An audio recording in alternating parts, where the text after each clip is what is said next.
Kaifeng is located along the most vulnerable section of the Yellow River. Historically, the river frequently flooded and changed its course, repeatedly submerging and destroying the city. Yet after each disaster, the city was rebuilt on the same site, rising again and again from the ruins. The ruins behind me have been under excavation since 2018. This is a cross-section of the Grand Canal from the Sui and Tang dynasties, specifically the Bian River section in Kaifeng.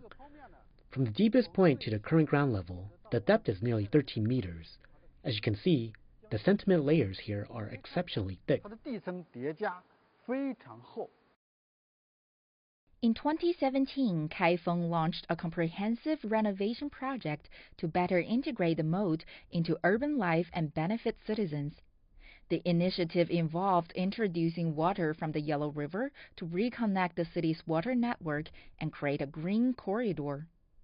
This ecological corridor links historical sites with recreational spaces, forming an interconnected network. It's so much better than before. The water is flowing and the air is fresh. We often come here to dance and have fun.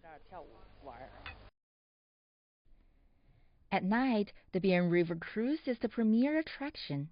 As boats glide through dazzling light displays along the river, visitors enjoy authentic Song Dynasty cultural performances. The lights are magnificent, and the architecture is truly spectacular. Remarkably, every bridge, arch, and design landscape feature is completely unique. The moat has evolved from a city defense barrier to an urban ecological corridor and has become a defining symbol of Kaifeng City. 丁思约 CGTN